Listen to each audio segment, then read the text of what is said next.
What do we have to do to improve the water supply in Little Arthur Creek?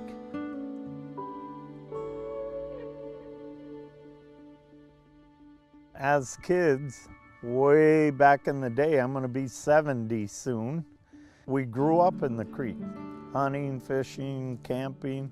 That's where my whole environmental experience and interest started as a child here in the Uvis Creek subbasin and the Pajaro River watershed. Little Arthur Creek is very important. If it's not the best spawning habitat in the watershed, it's number 2. It's right up at the top.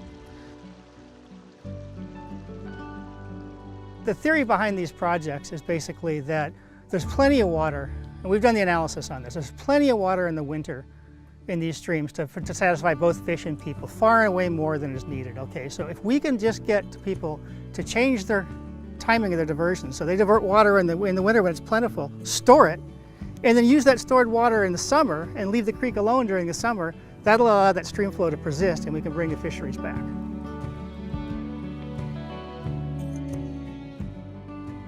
Trout Unlimited was, doing the planning part of the project, and engineering and data collection and all that, grant writing.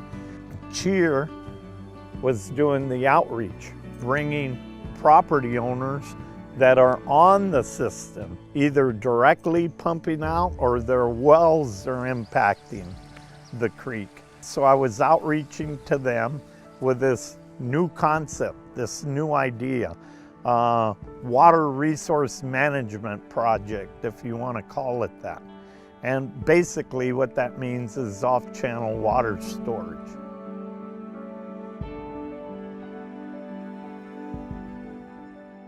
I moved out here years and years ago because I loved the surroundings and particularly the creek.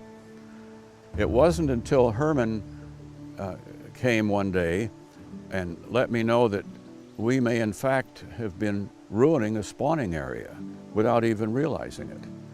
So we were vitally interested, not in the particular species of fish, but just the fact that here we were doing damage without knowing. Well, before the tanks were here, I had a well which is now out of service as part of the tank agreement, and it was never reliable. But when water was there, it had iron, manganese, slimy stuff that I didn't even know what it was, and it had to be filtered and filtered and filtered, and heavily laden with the smell of sulfur. The best part about it is the emotional connection with my life and my wife's life. It has made our life here not only simpler, but on a day-to-day basis, just wonderful. For instance, we can now wash 2 batches of clothes in a row, which you couldn't do before, and we couldn't do that before. We just didn't have the water. We're thinking big with these projects. Our long-term goal is we want to bring this fishery back to what it was when Herman Garcia was a kid. And we want to see this a fishery again. You can't fish here right now in Little Arthur Creek. There just aren't enough fish. It's protected. But our goal is to bring that fishery back. Our motto at TU has always been, take care of the fish and the fishing will take care of itself. And that's exactly what we're trying to do here. So we can keep this stream wet all year. 10, 20 years from now, we're going to have a healthy, vibrant population again in this creek. And our intent is we want to see people fishing Little Arthur Creek when we're done.